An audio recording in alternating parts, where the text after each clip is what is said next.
Merci à toute la communauté pour avoir organisé cette vraiment très belle journée. Merci aussi à mon collègue Alexandre de m'avoir vraiment très bien mis la table. Et finalement, merci à tout le monde qui vient m'écouter.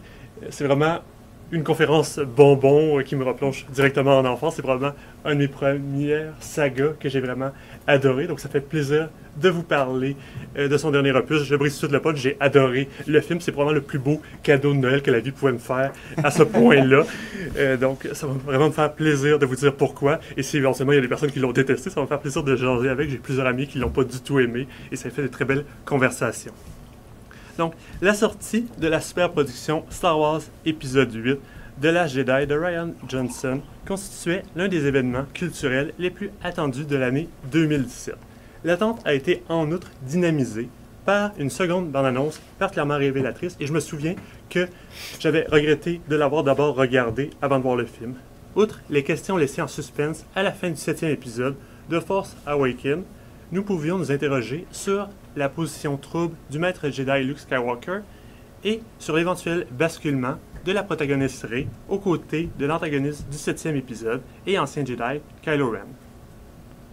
À la sortie du film, la réception a été très divisée, majoritairement positive de la part de la presse, obtenant par exemple 85% sur Metacritic, exceptionnellement mitigée de la part du public et des fans. Presque autant l'ont adoré que détesté.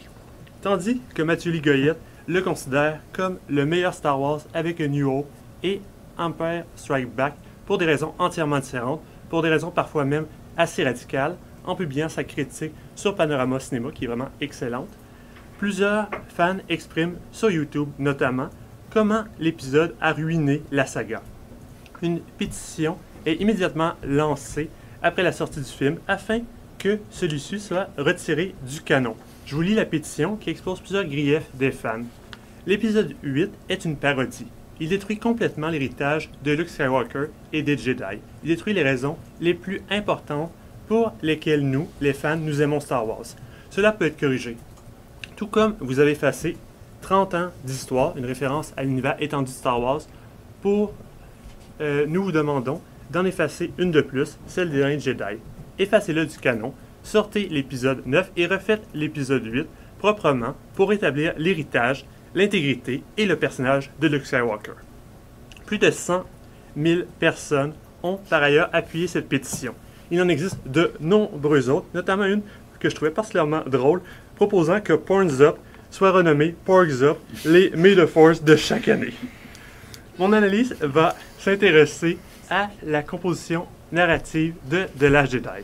Pour concevoir son film, le réalisateur a dû négocier avec la tradition de la saga, qui, nous l'avons vu, a de nombreux fans, aux postures certes variées, et les formules disnéennes. Voici quelques exemples de ces dernières. L'humour bien affiché, les créatures mignonnes dont on peut questionner l'intelligence, contribuant à les rendre encore plus mignonnes, le recyclage de grandes figures mythiques, les finales édifiantes, etc. Johnson a su intégrer assez naturellement à son film les éléments propres à l'univers Disney, qui ne sont d'ailleurs pas foncièrement éloignés de Star Wars. Dès l'épisode 6, le retour du Jedi, les Ewoks font leur apparition. Ce sont des créatures mignonnes, touchantes et également surpuissantes. Il faut savoir que l'armure des Stormtroopers, les petits bonhommes blancs, est supposée résister à tout impact, excepté le tir direct d'un blaster, et que les Ewoks vont les neutraliser en leur lançant des roches. C'est d'autant plus problématique que ce sont eux qui permettent de remporter la bataille décisive de la trilogie originale contre l'Empire. Par contre, vis-à-vis de The Last Jedi, si l'implication des Ewoks dans la bataille d'Endor montre déjà une certaine justification de la franchise et rappelle aux spectateurs de ne pas trop prendre au sérieux chaque action diégétique, alors c'est davantage les films en entier qui comptent. Les Porgs, si je les aime beaucoup, semblent passablement inutiles à l'intrigue des films.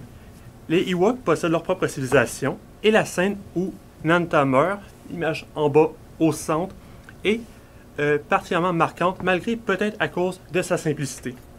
C'est une scène qui doit durer 3 secondes dans le film.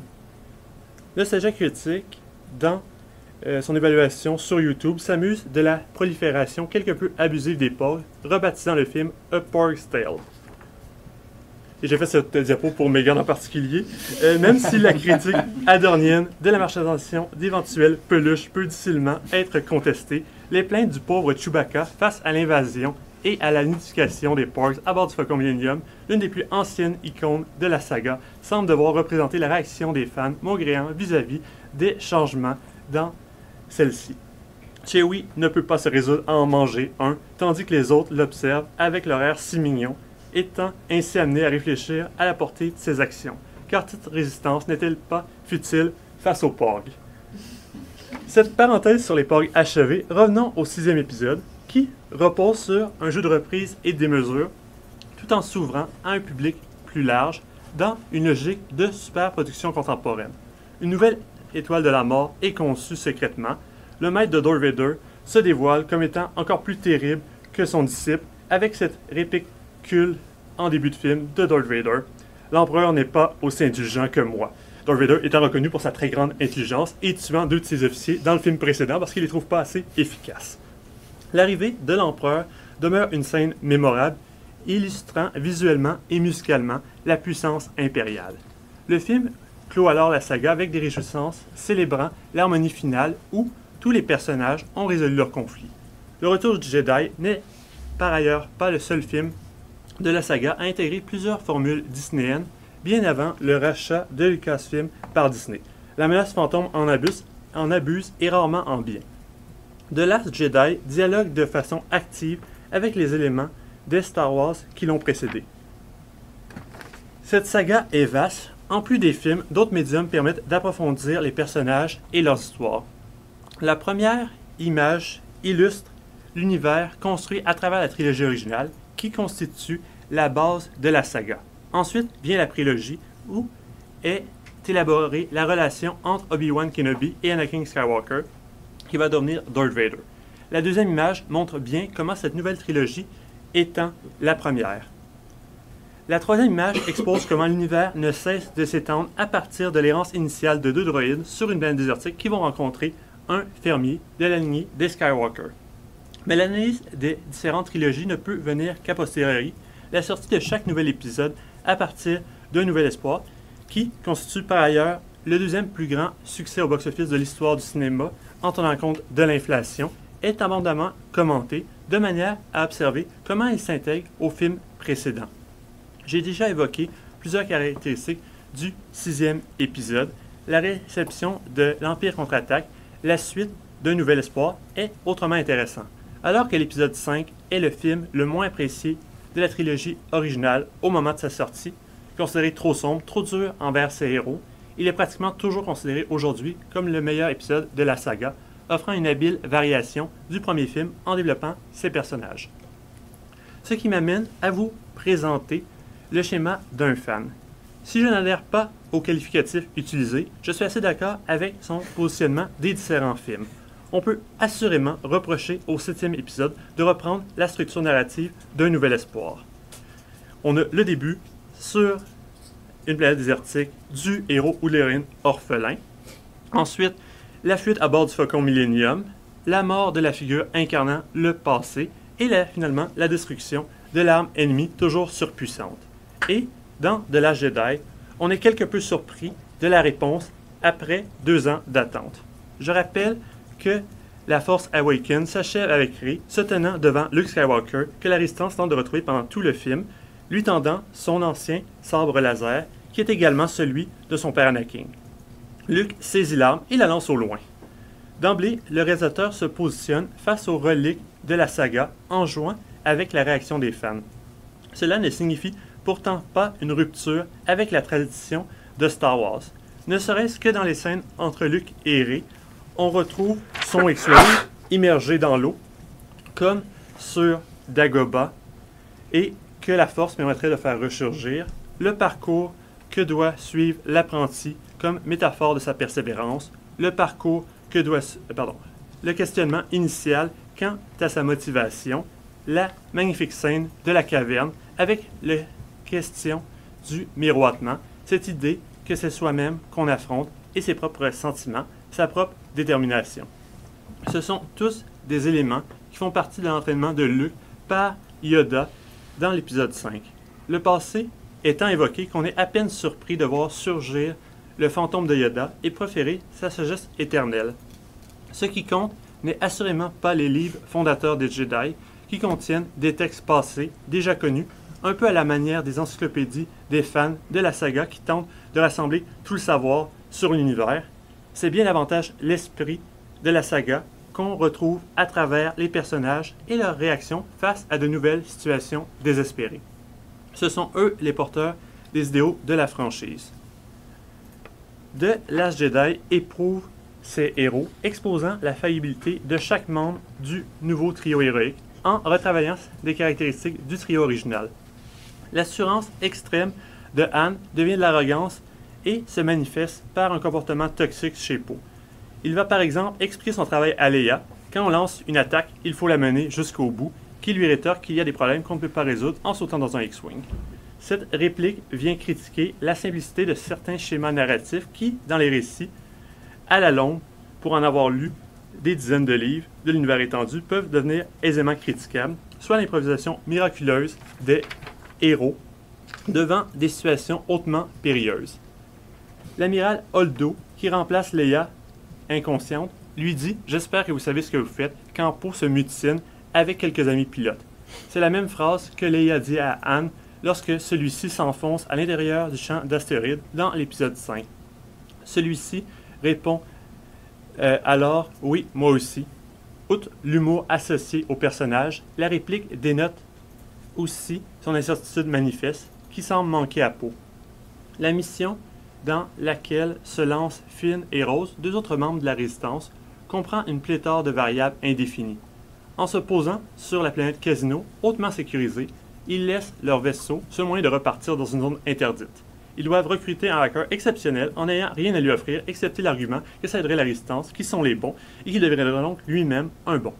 Finalement, ils recrutent un hacker louche dans la prison où ils atterrissent après que leur vaisseau a été découvert. Ce hacker devant pirater le meilleur système de sécurité du premier ordre. Finn et Rose semblent toujours sur le point de frapper un mur lorsque la chance leur sourit.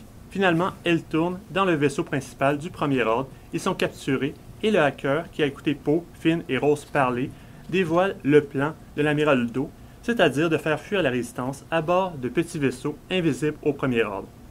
Survient alors l'une des scènes les plus éprouvantes de la saga, où sont canardés un à un les vaisseaux de transport, ne disposant même pas de boucliers et contenant tous les membres de la Résistance, uniquement parce que Poe a remis en question les capacités de l'amiral Holdo à commander, alors qu'elle a pourtant un plan fonctionnel en proposant le sien hautement problématique. Un article indique d'ailleurs que le véritable opposant du film serait la masculinité toxique. Chez Finn, on retrouve l'égoïsme de Han. Il tente en effet de fuir la Résistance lorsque la situation semble pour le moins alarmante en début de film. Lorsque Rose, qui admirait pourtant sa désertion du premier ordre, le remet en question, il déclare qu'il doit aller prévenir Rey de manière à justifier sa propre lâcheté. En arrivant sur la planète Casino, il trouve l'endroit génial, pensant à son propre plaisir et au profit potentiel. Rose lui dit alors d'ouvrir les yeux, comme Luke le fait dans l'épisode 4 avec Anne. « Serre-toi de tes yeux, on est à 1 contre 100, ce serait un atout, un pilote comme toi, et tu nous laisses tomber. » Avec Rey, on retrouve la candeur de Luke, ce qui est d'autant plus amusant que c'est lui qui doit la former, la confronter. Quand il lui demande par exemple « Qu'est-ce que tu sais de la Force ?», elle dit que c'est un pouvoir qu'ont les Jedi qui leur permet de manipuler autrui et de faire flotter les objets.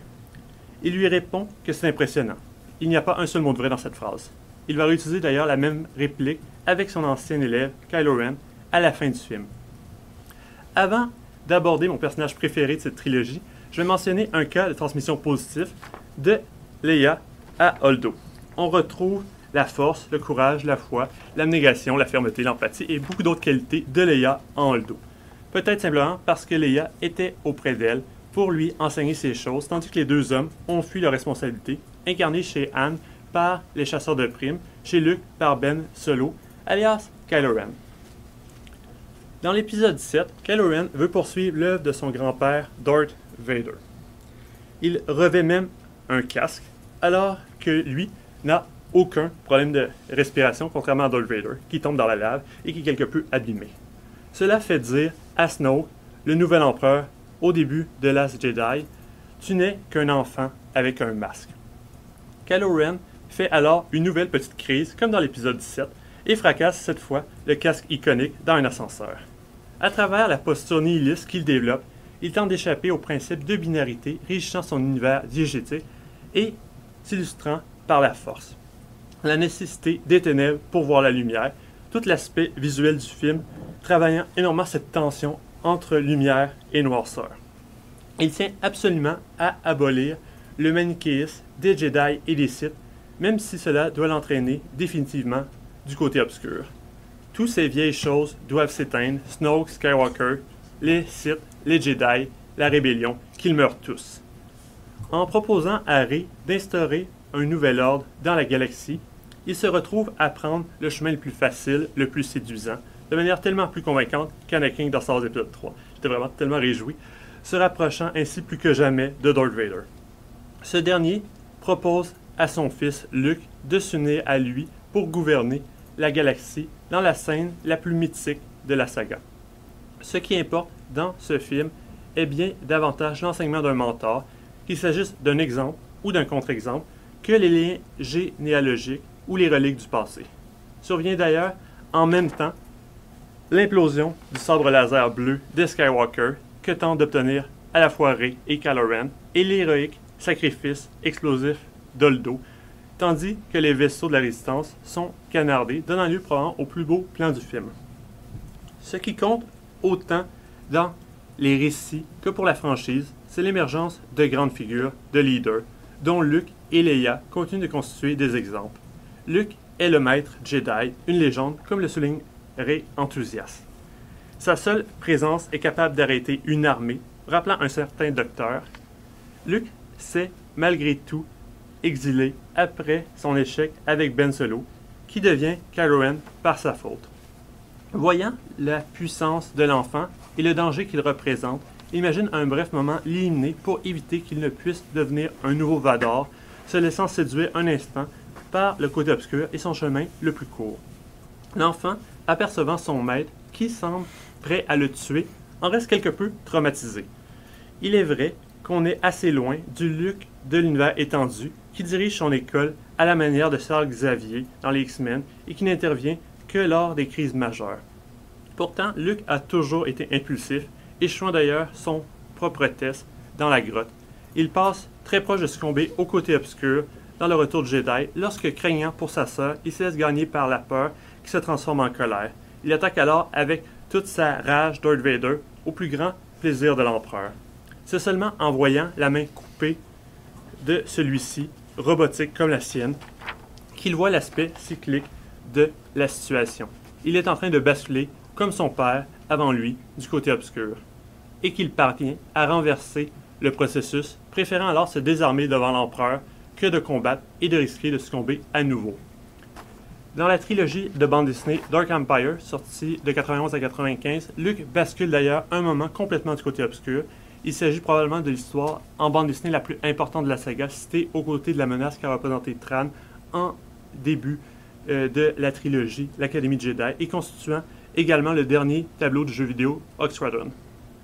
Des moments lient d'ailleurs Luke à ses deux maîtres légendaires, Kenobi, dont le retour est demandé malgré son échec passé.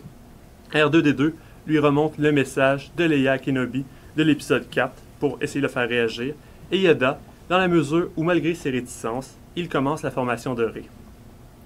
Par contre, il faut parvenir à dépasser la légende pour retrouver le personnage. Kenobi est rendu trop vieux pour faire la guerre, selon son propre aveu, quand il rencontre Luke, et lorsque, dans épisode 6, Luke déclare à un Yoda faible, vieux et malade « Maître Yoda, tu ne peux pas mourir », ce dernier ricane. Le fantôme de Yoda insiste sur l'importance d'une transmission complète et honnête, reflétant donc la puissance et la maîtrise du maître, mais aussi la faiblesse, les folies, les échecs, oui, l'échec surtout. D'ailleurs, tout l'enseignement de Luke à Rey met en scène cet échec à travers les 3 leçons. Dans le premier, il y a cet échec-là à bien comprendre c'est quoi la force et que c'est à tout le monde. Ensuite, l'échec de l'enseignement des Jedi qui l'ont précédé. Et finalement, le sien propre lorsqu'il a essayé de tuer Kylo Ren. La sagesse de Maître Yoda s'applique également à nos franchises. Le fait de reconnaître les échecs passés permet d'aboutir aux changements nécessaires. Les personnages féminins sont quasiment inexistants dans la trilogie originale, hormis Leia, et restent très rares dans la prélogie, hormis Padmé. De nombreux personnages masculins ont des comportements toxiques. Et c'est quand même très chouette de voir que dans les 3 plus grandes séries de science-fiction, en ce moment, les 3 personnages sont féminins. Je parle de Doctor Who, de Star Trek et de Star Wars. Il y a quand même eu énormément de changements qui se sont faits depuis la fondation des sagas. La résistance même de Johnson au sein de certains codes de la franchise permet d'enrichir son univers sans en altérer les lois ou la philosophie. Le réalisateur poursuit l'expansion de la saga avec, outre de nouveaux mondes et de nouvelles technologies, un nouveau regard sur la force dont l'équilibre transcende le temps et l'espace. Luke termine ainsi son cycle en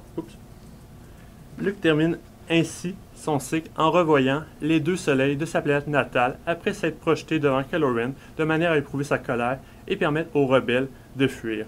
Le film expose comment les personnages et les fans doivent négocier avec leur passé qu'il leur faut accepter pour parvenir à le dépasser. Ce qui n'empêche nullement le film de multiplier les références à la saga.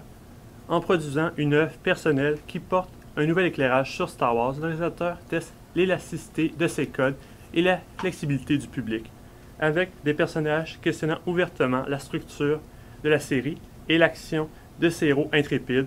The Last Jedi permet au spectateur de repenser à l'ensemble de la saga et de quelle manière elle doit se continuer. Je vous remercie.